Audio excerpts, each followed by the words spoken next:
Hey y'all, I'm Mary Alice Haney. And I'm Dr. Thais Aliabadi.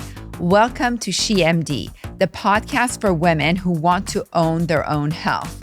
In this episode, we interview one of my incredibly kind and talented patients, musical artist SZA. We actually recorded this episode a month before the Grammys, and so you'll hear our excitement leading up to the award season. And you probably heard, but she did end up winning 3 Grammys. My kids and I were jumping on the couch. She won Best R&B Song, Best Progressive R&B Album, and Best Pop Duo. We were so lucky to have her on the podcast to talk about her career, her lifetime risk of breast cancer, and how she may just text Dr. A as much as I do.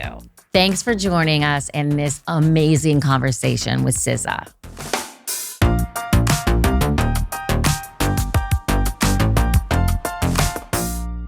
This podcast is for educational and entertainment purposes only. It is not intended as a substitute for a physician's medical advice. You should regularly consult your medical provider in matters relating to your own health. Our guest today is one of the biggest superstars in the world. She is an amazing musician. She's an artist. She's a fashionista. She's also one of Dr. A's patients. And we are so lucky to have you today. Hello. You. All right, SZA. Yeah. Give me your entire name and tell me where SZA came from. Solana Imani Rowe is my entire name. SZA is like an acronym derived from the divine alphabet. If you're like familiar with Wu-Tang or anything like that, or 5%er, it's like a older ideology where each letter stands for different ideologies. So S stands for self-sovereignty, like sovereignty of oneself and savior of oneself. And then Z stands for zigzag, which is like enlightenment of oneself. And then A stands for Allah or God, whatever you consider the most high. And so, yeah, all those things. Oh, and then how old were you when you took on that name? Well, that was just like part of my friends call me Sos, like, or Sosa, because my name is Solana, and they just make it Sos or Sosa, whatever, for short. But I feel like I couldn't make my name be like Sosa for an artist name, because I think Chief Keef, this artist, had just came out at the same time, and he's like, he's a rapper from Chicago, and people were just getting it confused. And I honestly thought it was really cool because it was such a juxtaposition. But yeah, so then SZA was born, and then yeah. Well, it's the prettiest name, and I have to tell you, I'm not cool at all with my kids. They just think that I'm like a weird, like they just don't know. Even when I had, I was a huge fashion designer and had celebrities wearing my clothes, they were like, they could care less. They found out you were coming on this podcast, and they were like, Mom, SZA. And they started playing your music, which I had heard before, but I was like, there's an artist whose voice is so beautiful in this world of men whose message is also really beautiful. And I have to tell you, like, as a mother and as a woman, I just was very inspired by you. So thank you so much for coming in. Can you tell me a little bit about how y'all met? And we're going to kind of dig into everything preventative, breast cancer prevention, and why we're all here. Basically, I came to Dr. A because I had a lot of allergies. And I had so many allergies, I didn't know what was going on with me. I'm like, it's coming out as like urticaria and like dermatitis on my face, like around my mouth, on my chin. Was it stress related? No, I'm like with a rheumatologist right now. It came out that I had like a positive ANA, which like is a sign of inflation and sometimes lupus. Yeah. And so like you could take lupus medication. It doesn't mean you have lupus. But you could. Right. Well, depending on your other factors, like the other things that come out in your blood work, like your protein in your urine and all that kind of stuff, which I sometimes have and sometimes don't. And then when I went to her, she was telling me all these things about like my testosterone levels and PCOS and all these things that like I was plagued with, but didn't really know what was actually happening to me. And I don't know, she had such a very like, not nonchalant, but she was so chill about things that I was terrified about. And I'd be like, Dr. A, please. Like, I just, I'm dying. Like, if I had an ingrown hair, I would just be crying on the phone. I'm just like, please. I can't take it. And I've lived my life the wrong way. And I just think about everything. And, I'm a very, I don't know. She is my general practitioner. If I have any ailment in my body, I call her. If I have bronchitis, I call her. If I have, remember when I had those crazy lumps on my lymph nodes and we were like, does she have mono? Like, what's happening? Sometimes I'm like, I'm a gynecologist, right? I don't care. I don't know. It's like, I just trust her. Like, her energy is like, because when I was scared, and it was also, I guess, quite some time ago. So it was like, I don't know, you get into the scene of like, not the industry, and people recommend you to doctors, and people aren't like so friendly, or you just are nervous and you don't know what's going on. And also I was having all these just weird, people will tell you anything. Or they'll be like, I don't know, you probably have this. I don't know, you probably have that. But she really took the time to, be like, no, you should really relax. Like, it's very likely that there's nothing wrong with you. and it's very likely that like everything that you're fine. And like, these things are so normal. And I'm like, are you sure? And she's like, I'm sure. I see a lot of people. And I was like, all right. I was like, do you see anyone black? And I was like, do you know what it looks like? And she's like, yeah, I do. And she was always right. And I just trust her. I don't know. I didn't have mono that one time, but I did have some crazy lymph node thing. But she sent my results off to a specialist. But she took my test results at her office, and then she sent them off. But like, I just trust her, like, for some reason. Well, I know we created this podcast, and we're creating uTerra Health so that we can give all the information and education that she has and give it to women. And women of color especially have been sort of left behind in the conversation with medicine. I think that's actually a really good point that you're just saying. And we talk about this a lot. There's places in America that are called medical wastelands where they have no access to care, and women have no one like Dr. A that they can go to. And I send everyone I know, by the way, to her, like literally, and she's so willing to help any one of my friends, whether it's my boyfriend's mom. And I'm like, my boyfriend's mom has had a cough for 6 months and we have to do something, Dr. A, who do we call? She'll call somebody and figure it out. Or if it's my boyfriend himself and I'm like, his cholesterol's through the roof. He has anxiety. Something's happening with his chest. She'll be like, okay, we'll call her the cardiologist and we'll go to the specialist. I'm like, Dr. A, what about my other friend? She's having a baby, Lord. And something's wrong with her kidneys. That's the right person to go. I'm telling you, but she has an answer. She has a solution. And I feel like it's really angelic and strange that you have the capacity. And that brings me back to you're a witch, because why do you have so much energy and like attention and capacity to hold space for so many people and like still be genuinely delightful and still like be into cool shit like foster care and like, I don't know, you have time for extra shit, which is really interesting on top of being excellent at your craft, because when you're really good at your craft, you're not really supposed to have time for extra shit. And sometimes, somehow you do. And I just think that's really... I love you. You see? I love you. But it's because of people like you that I get up every morning and I go to work. I'm serious. She says that. That's true. You can't put a price tag on what she just said. Do you know what I'm saying? My heart is full every single day because of women like her. Oh. And I'm serious. And I love her. I always tell her, you're one of my daughters.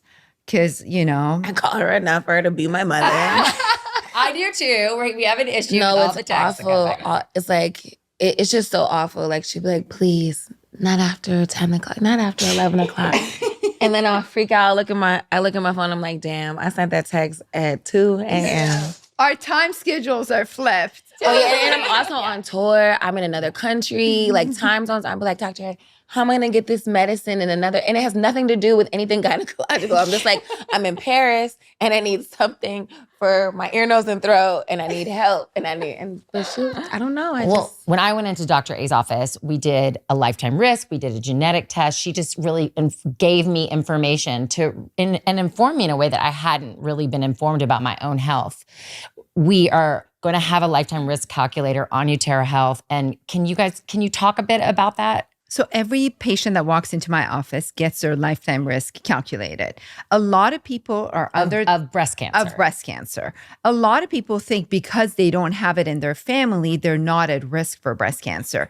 The general population, not knowing about any woman, average risk of breast cancer is 12.5%. And when I say that to patients are like, well, that's not a big deal. But you know what I say? What if I told you that your plane that you're about to board had a 12.5% chance of crashing? Would you board that plane? No. Exactly. Maybe, depending. Maybe. I don't know. I'm not going to lie, maybe. I don't know. No, maybe if I'm going to Paris. I'm saying I'm going somewhere really awesome, and it's like, when will I ever get to do this again? I might. I just pray. No, I would never. I would personally. I think 12.5%, if you look at it that way, is a big number. So No, average risk of population is 12.5, which is significant, right? Then you add height to it, it can go up. As your breast gets denser, it goes up. What, did you find a lump first before you sent me? No, I calculated your lifetime risk of breast cancer. That was after. Right. I think you may have found it. You and then had a fibroadenoma, which is a benign, breast mass that a lot of young girls have. But because of her family history, and do you want to share your family history or no? Oh, my mom dealt with breast cancer, and my aunt also had a mastectomy, and Did they survive? Yeah. Yeah. Everyone's great. My mom's been clear for 7 years. You see her, she's healthy, she eats healthy, she lives a great life, but yet family history matters, right? So someone like her, and a lot of people, almost every single person has some family member with some sort of cancer. It could be my prostate. grandma also has cancer. Cancer, had right? cancer Colon, before she passed. right? Yes. Yeah. So it's like, My grandfather had colon cancer too. I mean, every family, if you take a history, a lot of people have family history of cancer. So we have genetic tests for that. You have to make sure there's not an underlying gene mutation in your DNA that can increase your lifetime risk for certain cancers. It could be breast, it could be pancreas, it could be colon, it could be uterus, it could be ovary. So I checked her, she's negative, but you still can't assume everyone. These tests are available. It's a full panel genetic testing. But when you do that, in addition to that, you have to calculate someone's lifetime risk.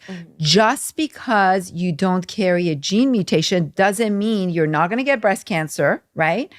Or that your lifetime risk is not high. I didn't have a gene mutation. I had no family history of breast cancer, but my lifetime risk was 37%.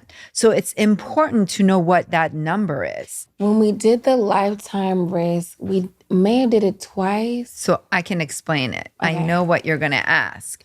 So when she first presented to my office, I didn't know the density of her breast. And I just knew her height, weight, family history. And she was not, at that time, she had not been tested with genetic testing. So when I calculated her lifetime risk and did a genetic test, her gene mutation was completely negative, but her lifetime risk, because of her family members, was really high. Do you want me to share that number or no? Sure. Her first lifetime risk calculation was 53%. How did you feel when you heard that? I didn't understand, so it didn't really bother me now. No disrespect. You see what I deal with? Well, and I can't see this is the point. This is actually really the point. So that 50%. So then what happens? You have somebody that has 50% lifetime risk. 53% based on height, weight, whether or not they've had children when they got their period, who in their family has breast cancer, multiple factors, right? So you can't sit here and say, I don't have it in my family, I won't get it. You have to plug in all the factors and figure out that number. So obviously, she wasn't scared. I was terrified with 53%. So what happens is when your lifetime risk is more than 20%, you need to start breast imaging at age 30. Not right? 40, which is Not normal. 40, which is exactly. She would walk into another doctor's office. They would say, oh, your mom had breast cancer. You usually go 10 years prior, right? If you don't calculate lifetime risk. It's 10 years prior your first relative's age of diagnosis or 40. Right? But someone like her would get missed because she's younger. She's not even close to 40, but her lifetime risk is high. So I feel like I'm technically closer to 40 than I am. Oh my God, don't listen to her. I am closer to 60 than I am 40, which is a really sad thing. I'm 52. Oh, you look fantastic. I'm 53. I'm older than you. Well, both of y'all are fantastic. All right, fine. I'll be close to 40. So because her genetic test was negative and because I found out the density of her breast, the second time I could calculate it, she dropped from 53% to about 27% because in the formula. Great. I was like, oh my God, I'm having having a nervous breakdown over here. I'm screaming me saying the exact same because again, I don't know. I went. They put a metal ball in the thing. I had one too when they took a they also took a piece of it. Yeah, they take a little biopsy of it. Then they put the ball in there. And then what's crazy is when I got my boobs done, my doctor took out some of my fibrosis. But he was like, there was so much fibrosis. It was crazy. And he took it out. And so when I went back, a lot of the concerns were gone. But by accident, he had no idea. It was so weird. I mean, I like seeing somebody spiritual about it, about specifically the breast cancer situation and the marker before I had the results of the biopsy and all that. I had talked to somebody because I was like, I got to figure out what's going on in the higher realms and whether it's to be done about it or whatever. But yeah, so then by the time the results came back and by the time I was supposed to see you before I got my breast surgery, but I didn't. And I like snuck kind of and got it anyways. I was not supposed to. With my risk of breast cancer and then with the actual, like I have markers in my breast, like metal markers in my breast for all these fibrosis, for these lumps or whatever. I'm not supposed to be getting breast implants. Well, your boobs look great. No, I got them. Long story. So anyway. They look amazing I took them out. Well, I took them out. So basically, I put them in. They ended up hurting me. I got way too much scar tissue because my breasts are too dense and I'm not supposed to have breast implants. And I ended up getting extra fibrosis, like with tissue, whatever. And I didn't feel good and it was painful. So I took them out and now they're just my boobs. But they look so good. But saying that to say thank you. But saying that to say, like God is good and all the weird stuff that was in there, I haven't checked in maybe like 2.5 years. So I need to go back. I just scheduled it. Good. Thanks to Dr. A's office. I just scheduled it. But I will say, I mean, I haven't even felt my boobs in so long.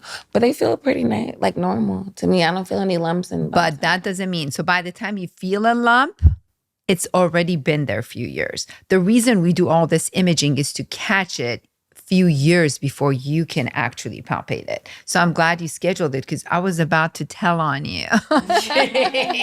Oh my God. I scheduled it. I'm really naughty, but I feel like I'm like naughty, but also really attentive. Like I'm obsessed with doing things the right way and knowing what's going on. Like I have to know what's going on and I have to know why something's happening and all the potential side effects of something because I'm also really reactive. Remember when my hair fell out from spironolactone? Yeah. Oh my God. Yeah. Not stress, right? But no. You know what? No.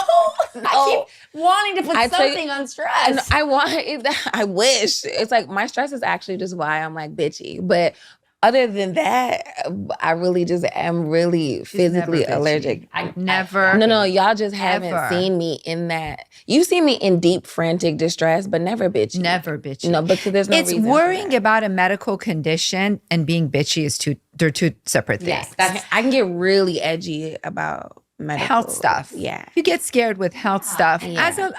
I mean, I'm the same way. Listen. Maybe I have PTSD really from my casual. breast cancer. But well, she says that sometimes, like, since she had breast cancer, she will get a headache and say, oh my God, do I have brain cancer? I mean, it's just, there is. Yeah, I put myself in an MRI machine 2 weeks ago because I kept having headaches. And when you've had the diagnosis of cancer, I'm sure with your mom, there's the PTSD aspect that comes with it. I think the reason you get anxious with health stuff is because of all your family members. I mean, I went through it. It's traumatic. Yeah. When someone tells you have cancer, or even if it's your mom or your sister or a loved one, it's really difficult. Especially if like you feel like things were missed and you had a hunch on a couple of things and you didn't press the line or, you know what I mean? You didn't call anybody. And like with my grandma, there were so many signs. That she had colon cancer, I know. There were so many signs that things were wrong. And there was for years. And there was so much like, oh, it's, And so now I'm just super, but I try not to let it make me crazy. But I am very, even with my mom and her psoriasis and, her palms went black, like completely black. And the bottom of her feet went completely black. And I was like, what? And she was like, oh, when they were itching and burning and like, when you look up psoriasis on the internet, there's only white people, like examples. Right, so it's right, like right. red Isn't and that flaking. crazy? I've never seen anything with black palms or anything like that. So she had to go talk to somebody about autoimmune stuff, but it's also COVID, so she had to talk to somebody on Zoom. And then it was so much like, I was so anxious because like of her previous health issues and feeling like, like she's not taking this seriously enough. And like, what could it mean? Like, is she losing oxygen to her limbs? Like, is that why her palms and her feet are black? Like, is she gonna have to get them amputated? Like, what's going on? Like, there's so many things. And I think with Google now, we're all doctors. We're all looking up everything. And then between Google and like personal experience, I am a doctor. I'm not really a doctor though, because I'm gonna mess up your prescriptions. But but I'd be knowing what's going on with me. Except unless it's a feminine issue, I don't know anything. But you're your own advocate though. I've noticed that about you. If something is not right, she's going to say, what is this? I appreciate that. Me too. Better than saying, it's nothing. Well, let's make sure it's nothing. You know, she's young, you're young. But when you get above 50, you have to be careful. You can't just walk around and say it's okay. It's not okay. Yeah. You know, you need your heart checked. You need to do your annual blood test. You need to do certain things. I just got a colonoscopy. I love going under. I know that sounds terrible. I love going under. Oh my God. I've had 3 colonoscopies. I love going under. Like most women, my friends and I sit around all the time and talk about our skincare. And I found that red light therapy is one of the best ways to take care of things like wrinkles, eczema, acne, scar tissue, and much, much more. Bon Charge is a holistic wellness brand with a huge range of evidence-based products to optimize your life in every way. They have an extensive range of premium wellness products that help you sleep better, perform better, have more energy, recover faster, balance hormones, and reduce inflammation. The list is endless. From blue light glasses to red light therapy to EMF management and circadian-friendly lighting, Bon Charge's products help you naturally address the issues of our modern-day way of life with maximum impact. It only takes 10 to 20 minutes a day with Bon Charge's red light face mask and Max red light therapy devices to feel rejuvenated and fresh. Your skin will thank you. Bon Charge has other amazing products such as low blue light bulbs, blue light glasses, EMF protection products, infrared sauna blanket, and 100% blackout sleep mask, all backed by science. I love my 100% blacked out sleep mask. Bon Charge ships worldwide. It has easy return and exchanges and a 12-month warranty on all red light therapy devices. Go to boncharge.com and use coupon code SheMD to save 15%. That's BONCHARGE.com and use coupon code SheMD to save 15%.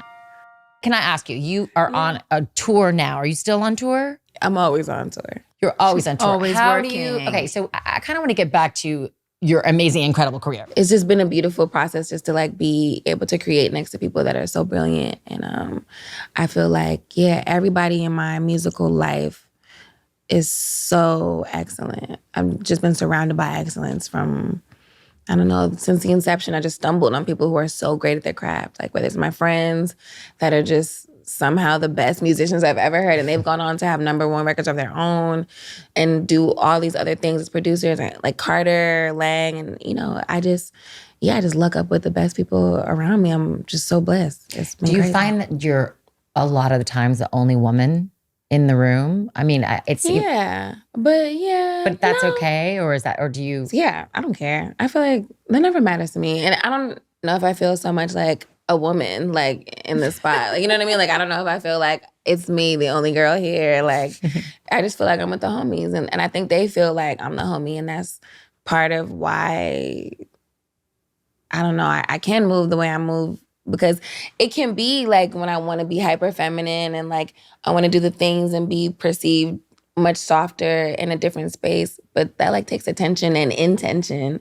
But if I'm just myself, then I'm just like a person. And like, I can hang with anybody. I can create with anybody, and it doesn't feel like anything. It's just energy exchanging and like coming together and like creating. And it's a vibe. And so many of your songs are about love, falling in love, losing love. Yeah.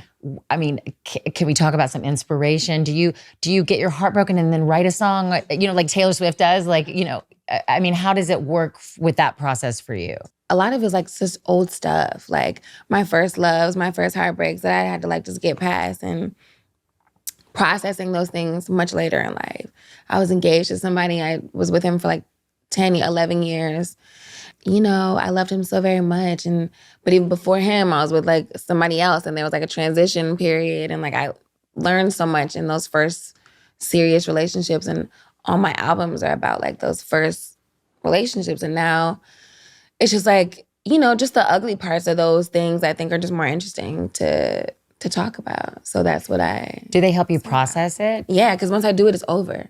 Like I never listen to my own music once it's done, unless I'm performing it. And even then I'm not listening to it, I'm like, performing it? But yeah. When you did Black Panther, you went from 0 to 100. Does it feel like it's happened quickly, or does it feel like it's been a long time? I mean, and no, it's still happening so quickly. Like I'm in the middle of the blender. Like you don't really get to look.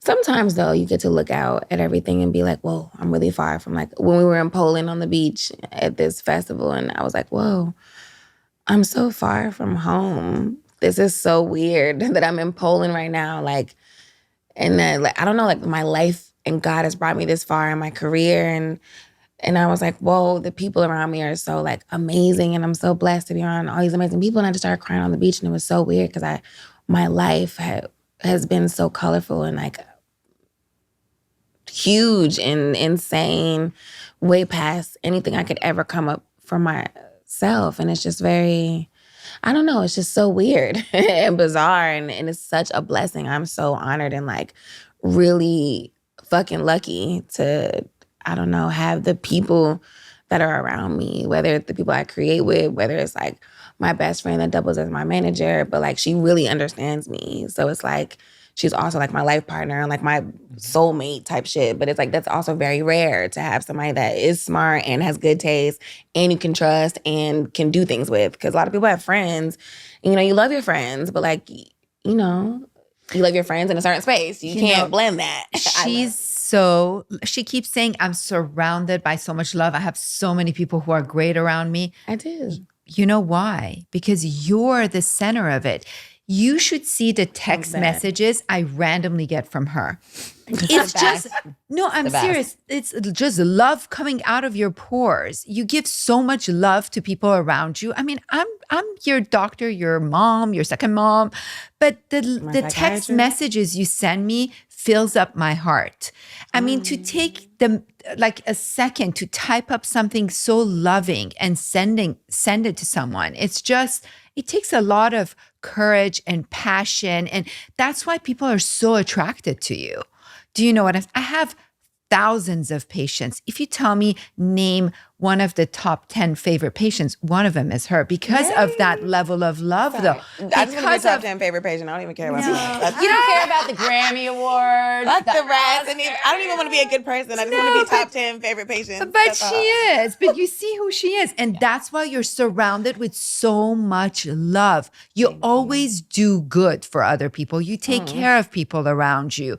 That's why your life is where it is. Anything else? No, it's not luck. I will say I do believe that some part of me, beyond me being embarrassed and like feeling like a bad person or whatever the case may be, there's some part of me that does call the energy around me. Mm-hmm. And I'm grateful for that part of me that goodness in me that does call the goodness around me, because wow, it's like, I feel like the people around me are just like better than I could like ever be, and like better than I am. And I aspire to be like more like them. But I'm grateful to have them. And like, I don't want to like use them up or waste their time or their energy. But yeah.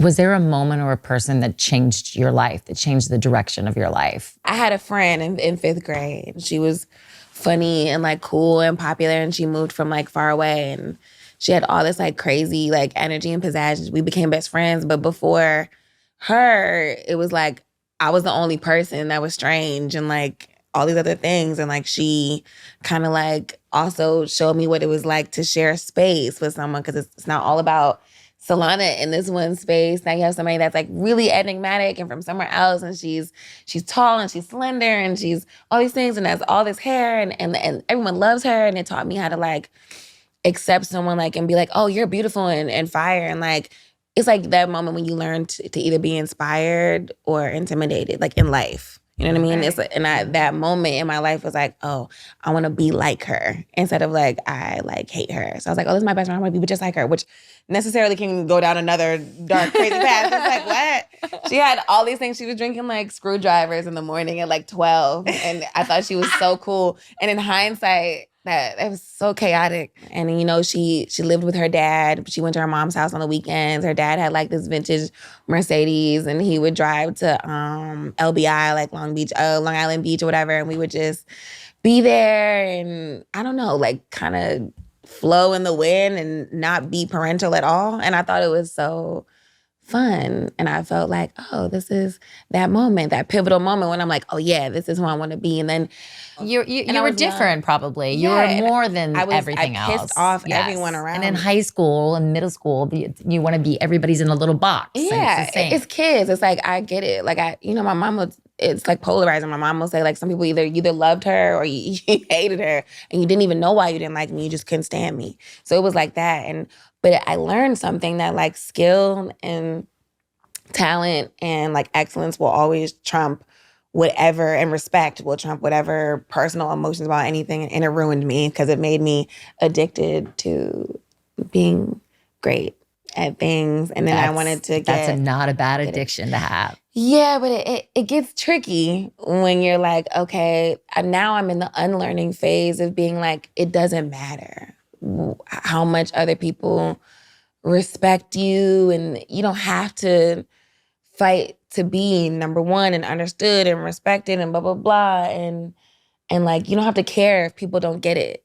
Like, you don't have to care if people don't see you for like, but that's a good place to be. Yeah. Most people go through life and don't get to this. I'm grateful. I definitely want to be number one still, but but I'm not depressed at the thought. Like, it's not everything. I was fully validated by outside acceptance. And that's what that pivotal moment taught me. To grow from that was really, it like built me and made me who I am and like allowed me to become like SZA, but it also like took me to a strange place. And now I'm grateful that I realized that. But yeah, there's been a lot of pivotal moments, pivotal people. My mom, my grandma. Do you want to get married? Do you want to have babies? Oh my God, what? Dr. A? I know. It's my dream. Every time I see her, I'm like, I want to deliver your babies.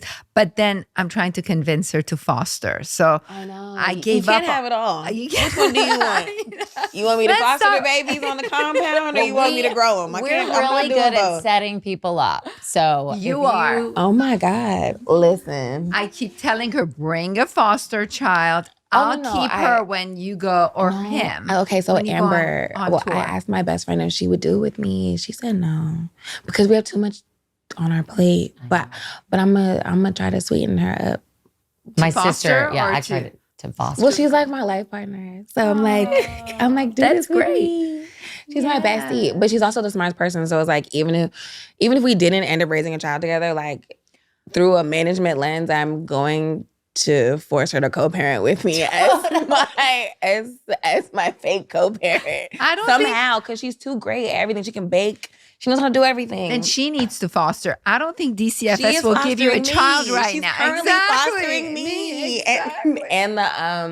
And our puppies. No, but seriously, I actually want to foster a child so badly because I feel like I need to make sure I'm not going to ruin my kids. You will be the best my Lord. mom. You'll be the best mother. Are you kidding? Yes. I'm very selfish.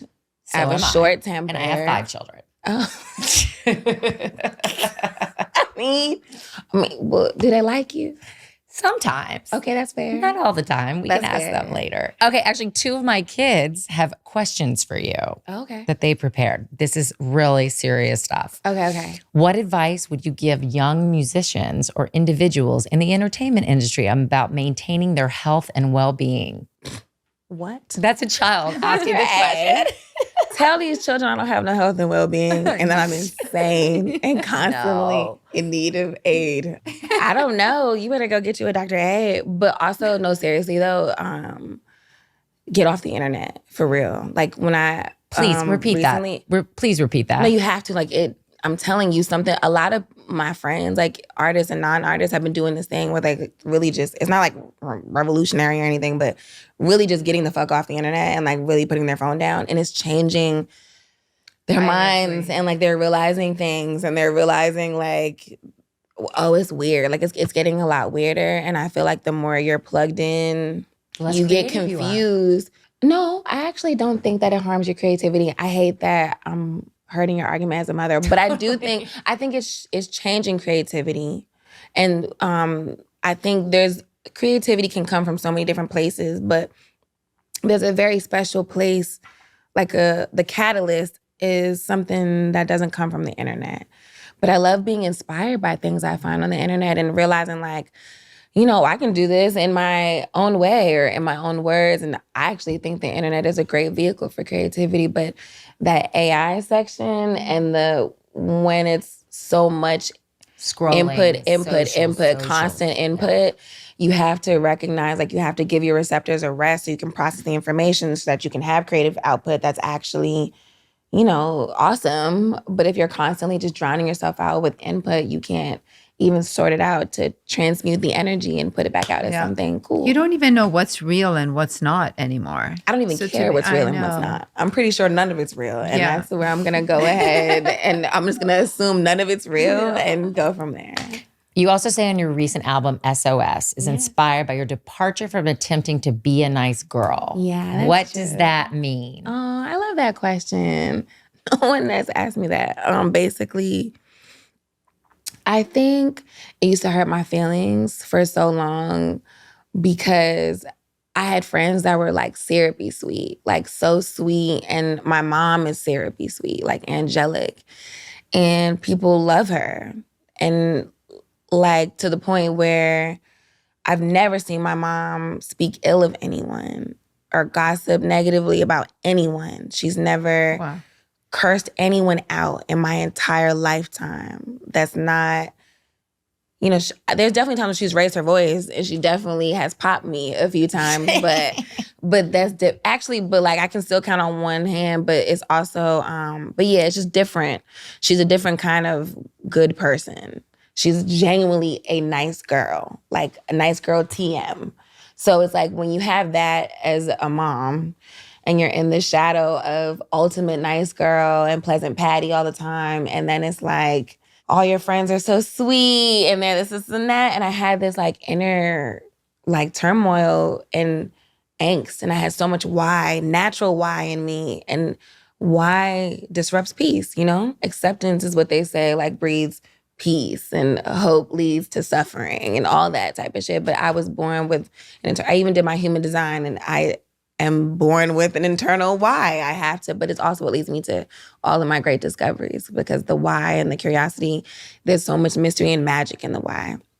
But it also, it just made me edgy. My mom doesn't have that. She was cool. She is cool, just like accepting and, you know, breathing through everything. And I think I felt guilty for being an anxious person and being angsty about the world and being edgy and having opinions and disagreeing and having an attitude or just being me. And things happened to me in my childhood that also, you know, made me a little more combative in my adult life, you know, trauma and things like that I'm working through actively in therapy. And I was resentful of that. I was mad that like I was aggressive and always on defense. I was just angry. I was angry that all these things happened to me. And like, this is when you were little? Yeah. It just made me feel like I don't want to be like soft.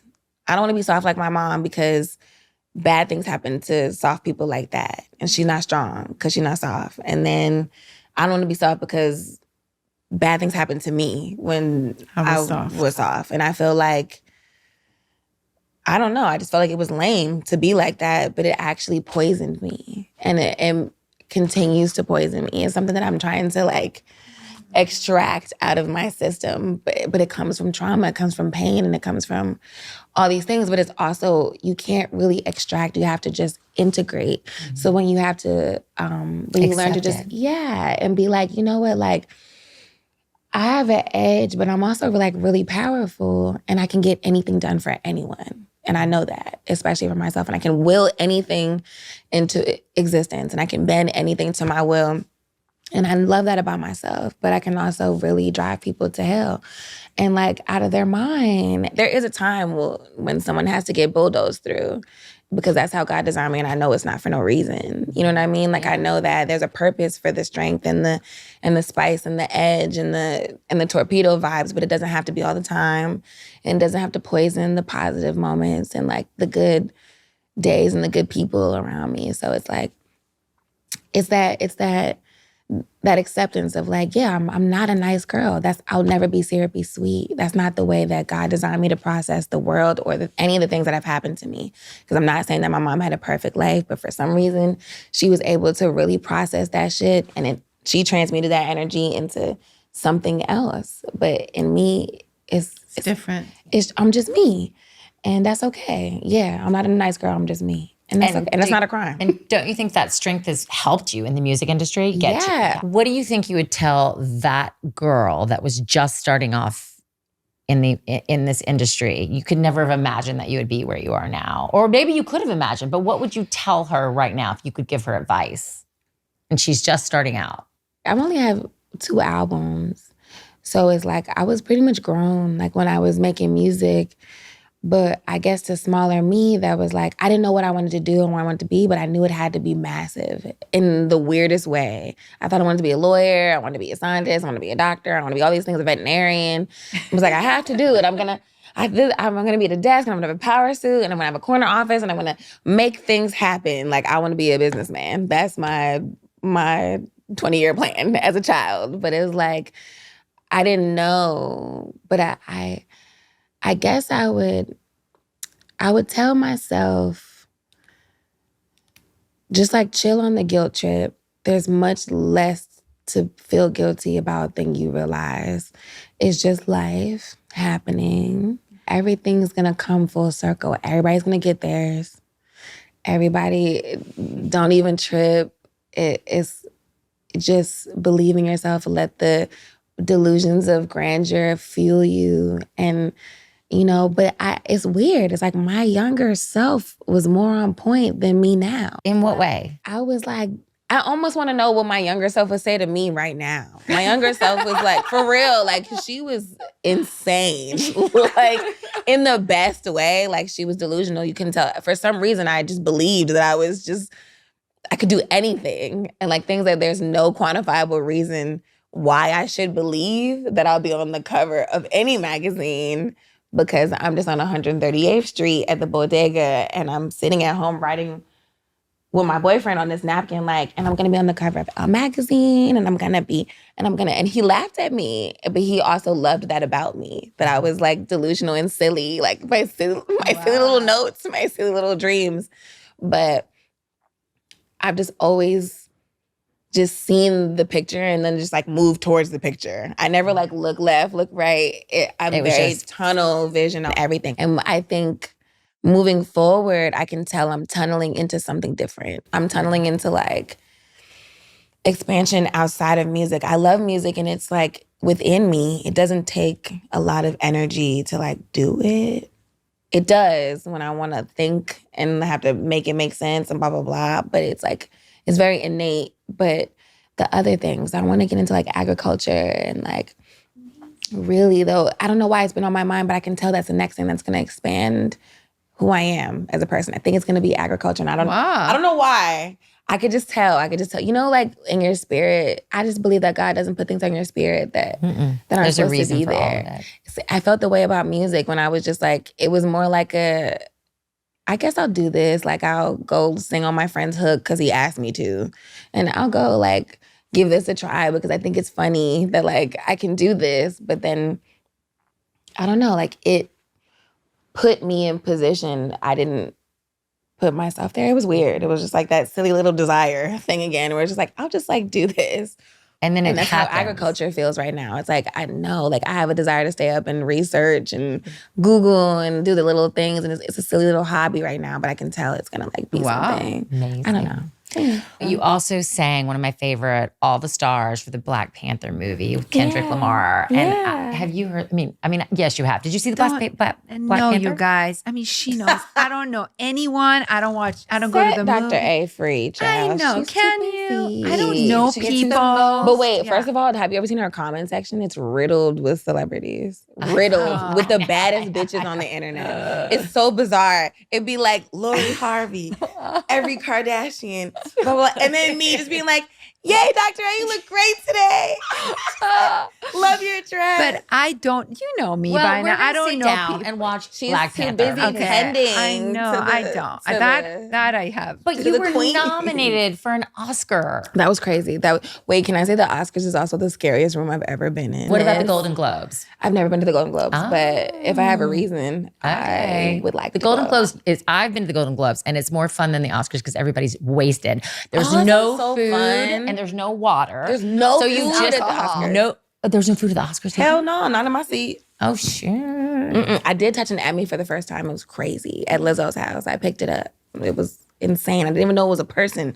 It's a woman with like wings and shit on her Well, back. if you win, when you win a Grammy, can we come over and touch your Grammy? I know. Well, she's we're gonna gonna be your drink things out of neighbor. it. Oh, you're gonna be my neighbor. I know. We know. Cut the cameras. I need to look through your house. Yeah, I need exactly. to walk through the entire home. It's beautiful. Okay, you're nominated for 9 Grammys. Can we say 9 Grammys? More than anybody else. What does that feel like? It's terrifying. It's terrifying. And I'm grateful and I'm terrified. And I just want to make it through the evening. And I want my parents to be there. And I'm just happy.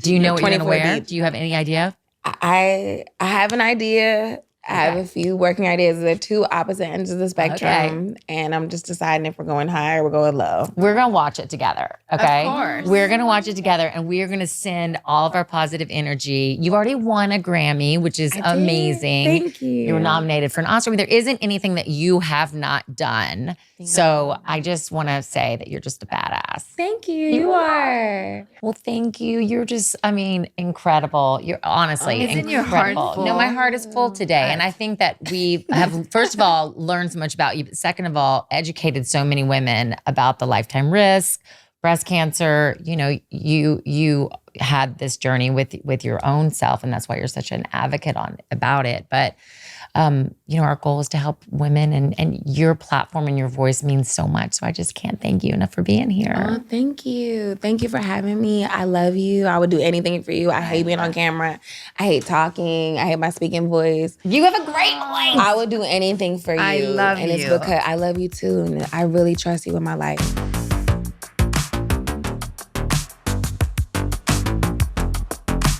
Thank you so much for tuning in to SheMD. We decided to launch this episode on International Women's Day, but Dr. A and I think every day should be International Women's Day. We have new episodes dropping every Tuesday, so make sure to follow us on social media at SheMD Podcast and subscribe to our show on YouTube or wherever you get your podcasts to stay strong, healthy, and empowered.